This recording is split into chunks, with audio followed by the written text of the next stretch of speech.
Okay, does anyone have questions? I would have a first Bob. question. Saying that free will is an illusion, a guy that's saying yes or no, doesn't matter. This process would be called like what? That is being against the free will, right? Just falsification. Karl Popper would say like the falsification of a free will. I would like to ask you, how would you define the free will? It is just, you made a very interesting point, with those movies, two movies. Is the free will something like Eddie Murphy in that robot, which means that there is some kind of entity in our brains or wherever, or someone who has something really concrete, or so-called free will is just a term we use to call the term we give, the name we give to our possibility of making choices. How would you define like free will? Just first, like very simple, what is free will? Well, I think you have to go in and define it a little bit more specifically. I mean, are you talking about the conclusion I'm kind of here making is that what philosophers would call contra-causal free will, or free will that exists sort of in a vacuum. Like you can ultimately choose anything you want, independent of any influences. Okay, that's one version of free will, and it really I think it ultimately kind of comes down to sort of the religious argument I was saying. There have to be things that exist outside the universe, independent of the chain of causality. Okay, so that's kind of one version of free will. The free will that I'm sort of affirming here is, I guess, like I said, I don't have a strong background in philosophy, but I think it's what they would call compatibilist free will. It's free will that accepts determinism, but doesn't accept the idea that there's no such thing as making a decision. Okay, maybe we're not aware of all the factors that are leading up to that decision, and we probably can't, in the moment, we can't determine an outcome because we're not even aware of what it is inside of us that's making the choice in that moment. But what we can do is look at the past and look at ourselves, for example, and look at our behaviors, and we can try to make causal links that are going to influence the way the future goes. Okay? The very fact that this is a really interesting point. I'm sorry, I tend to answer these questions too long, but I read an article called in Scientific American that said something that scientists find free will probably does not exist, but I forget how they put it, but actually it's in the resources. It was scientists say free will probably does not exist, but urge, don't stop believing. I think that's a hilarious title. And it makes me think of the damn Journey song, don't stop. But why are they saying that? Because they found out when they told people, this is another interesting psych study, they told people, I feel so much freer like talking when I'm not scripted anymore. I was going to try to go for the unscripted version, but I was a little bit scared, mainly because of the time limit. Anyway, okay, sorry. Anyway, the study, what it said was they took people and told them that science said there was no free will, and then that had a causal effect on their behavior. Like if you told them the people that heard there was no free will, they were more likely to cheat, for example. They had this way that they kind of set them up where they were supposed to be taking a test, but there was sort of a little loophole where they could cheat. More responsibility they could. Yeah, and when you told them they didn't have moral responsibility, they acted on it by acting like they didn't have moral responsibility. So there was a suggestion that maybe it's dangerous to tell people they don't have free will because then they act more like it.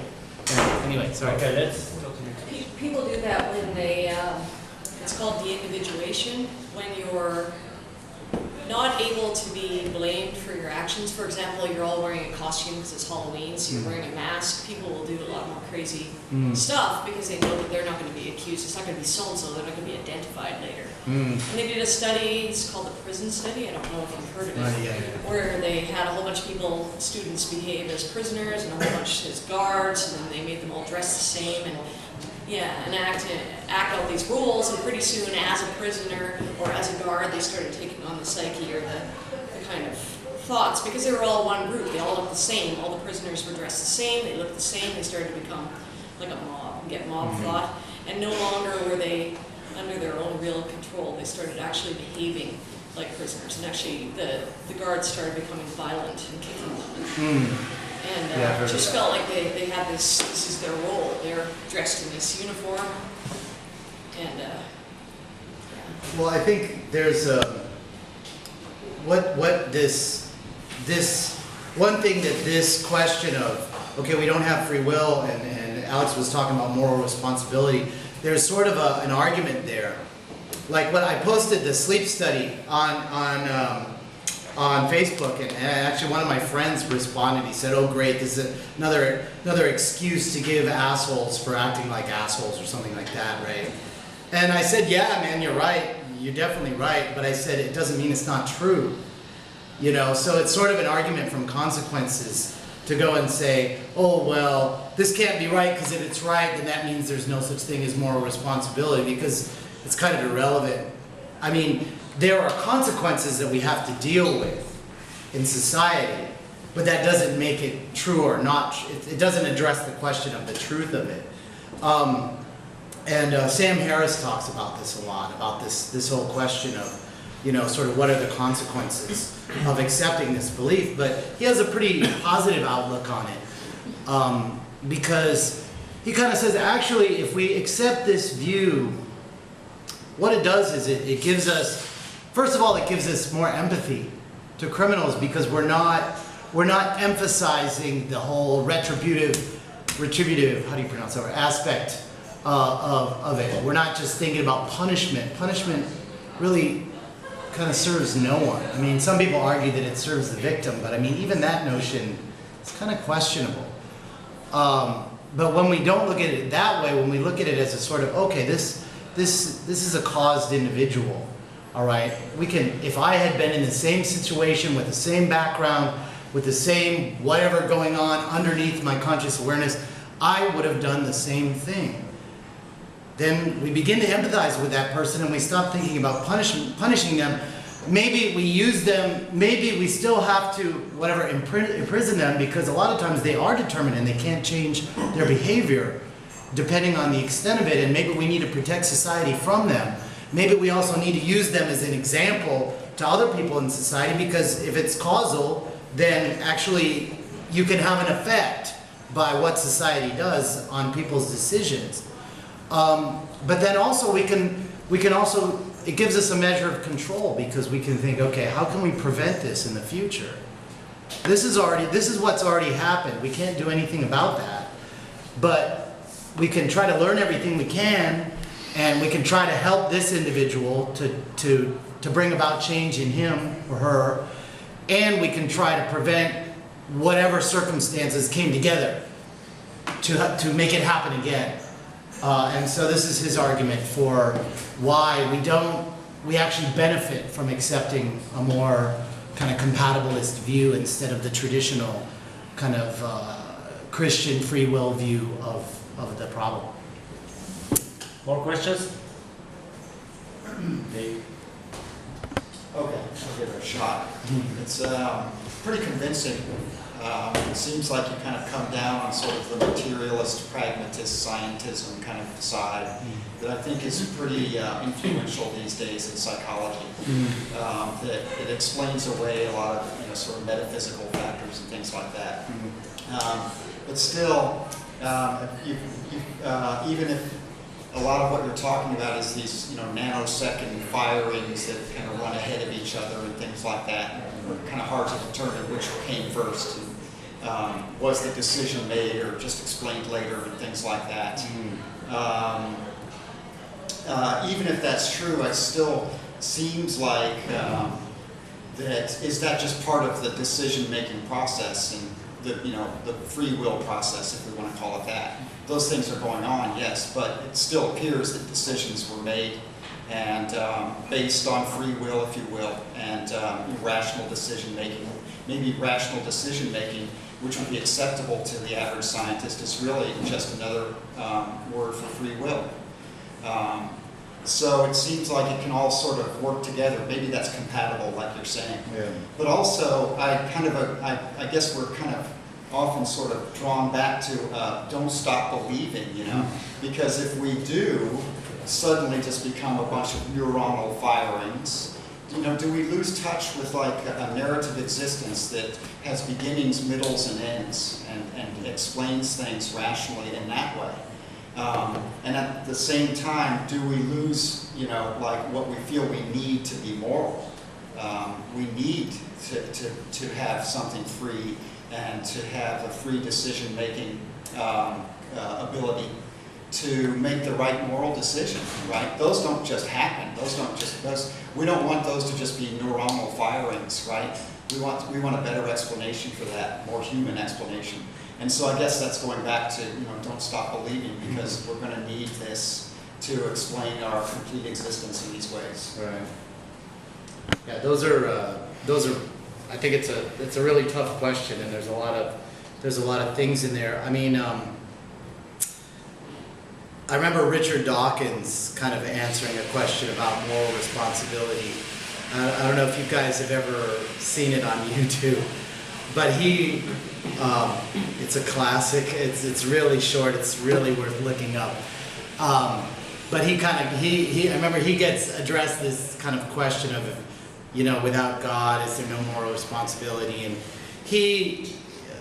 one thing he sort of says is actually, no, what we're saying is that, yeah, actually our morals need to be sort of intelligently designed, which of course is kind of a play on words there because he's making fun of people who believe in intelligent design. But anyway, he's sort of talking about how we, by accepting, I wouldn't say scientism, but accepting what science is telling us, we can kind of make a more informed decision maybe about how we want that narrative to be. I mean, as far as the question of sort of the metaphors that we use to give our life meaning, I mean, I think that's a really complicated question. I mean, there's sort of this utilitarian, I hear a lot of times this kind of utilitarian argument that, well, you know, some people just can't function without these things, or they don't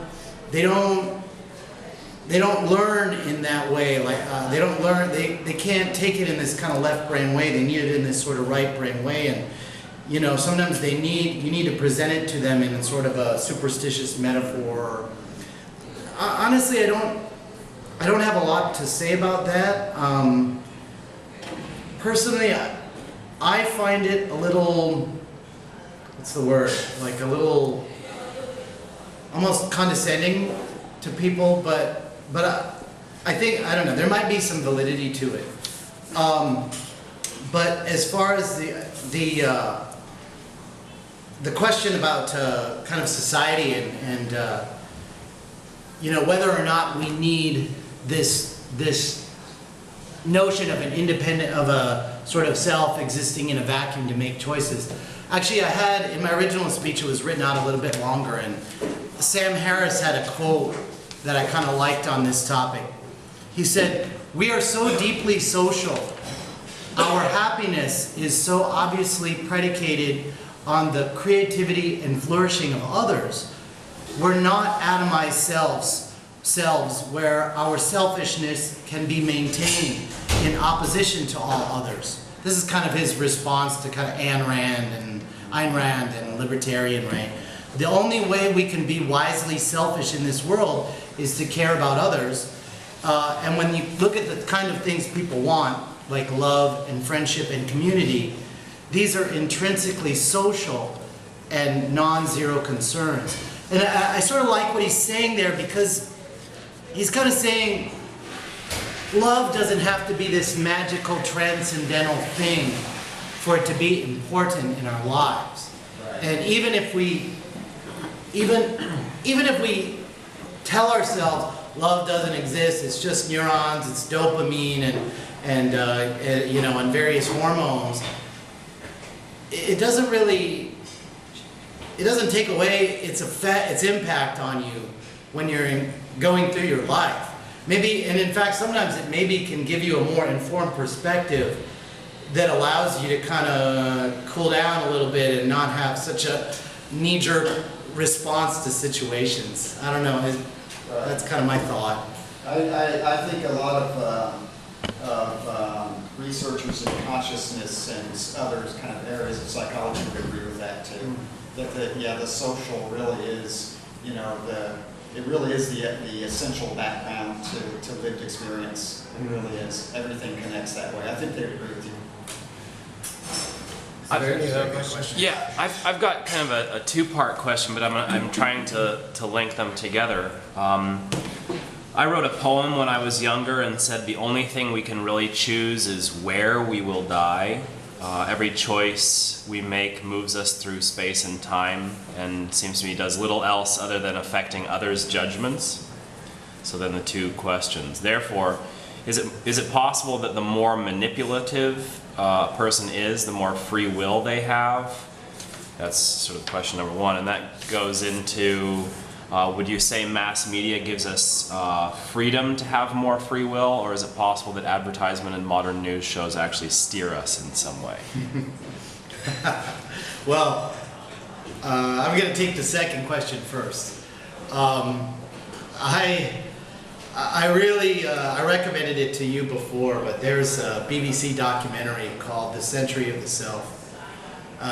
It's a really long watch. It's about 2 hours. It's 5 parts on YouTube.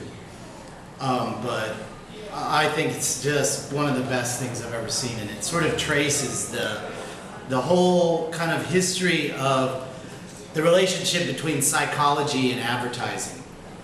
Okay? And it goes back to, actually the nephew of Freud was kind of influenced by his uncle's thinking, but he was in America. He was here in America. He was there in America, and he had this idea that actually there are these unconscious impulses that are kind of, having effects on our decisions. And maybe advertising, could benefit from this. And because at that time advertising was a little bit more of the kind of just the facts, ma'am. They just kind of laid out, okay, this is, these are the whatever statistics of this item or something like that. Or there was some psychological sort of targeting there, but it was pretty simplistic.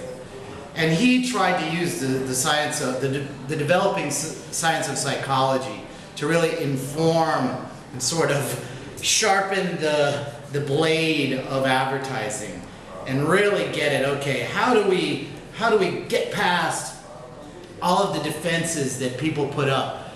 Kind of like the book, The Game, that I lent to Lynn and I mentioned in my last lecture, talking about how can we, if a woman is sort of a target, she's got all these, kind of rational conscious defenses that she's going to put up, and how can I, not necessarily through reason and logic and convincing, but what buttons does she have that I can sort of put in a code and the alarm system turns off, right? How can I get the alarm system turned off so I can really get in there and get to that devil on the shoulder, get right at him and give him free rein? It is. I'm sorry, I'm kind of doing a big advertisement here, but because it's a long question, but yeah, I don't know. Those marketers would argue that they are giving you more freedom because what they're trying to do is to continuously individualize. They don't want to be so group oriented. They really want to target your sense of self, and find out, like these Google ads that you see. It's so weird, and that's like a whole huge topic in and of itself as far as these personalized ads. But it's a really complicated question, but by individualizing, are they really giving you more freedom, or are they giving themselves more freedom to manipulate you? It's a complicated thing. But anyway, I would definitely recommend check that out, The Century of the Self. It's a very interesting thing. Now, your first question was... I just says, is it possible the more manipulative a person is, the more free will they have? The more manipulative a person is. Yeah, I don't know. I'm not really sure what you mean there. Well, because the poem I wrote said the only thing we have to choose, the only thing we can really choose is where we die. So every choice that we make moves us through space and time and does little else other than affecting others' judgments. So I can work, say, really hard to affect other people's judgments. I don't know. It just made me think of that poem, and I'm thinking, why the hell did I write that? I don't really understand it myself. But it seems like there's some I think the ideas. person who manipulates, the more they manipulate, the less free will they have. Because they're trying to control their environment, they want a certain outcome, and as long as you're run by having that much desire for control and to control other people, it means you're anxious, and it means that you are not accepting the way things are, and you're being therefore influenced by a whole bunch of factors that are making you need this one thing. So you're going to become more manipulative. So that indicates that you are less able to control your own actions. Yeah, it seems like... Well, Sorry. what defines manipulative? Anytime we make a decision, we're manipulating, the context and the factors in order to make the right decision. And of course, we're going to want to be in control. And so what really defines manipulative, right?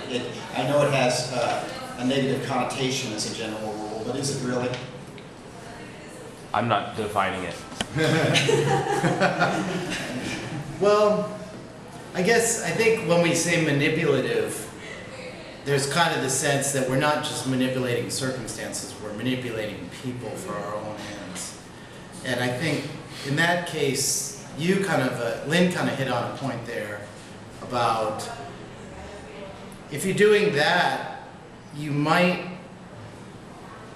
be overlooking a lot of factors. You're sort of thinking of yourself as the foundation there. You're kind of the God, acting in the vacuum, and you're just sort of, kind of exerting your control over others like puppets, but you're sort of ignoring the factors within yourself that are bringing about this, like she said, this desire to do this. Okay, I'm sorry, but we have to finish. I just want to say one quote from Eckhart Tolle based on this. It is, power over others is weakness disguised as strength. True power lies within. That's it. All right. Do you want Good note to end it on. Do you want to say something to wrap up? No, I think that wrapped it up great. Okay. All right. Okay. Thanks, Dan. Next week is the last one.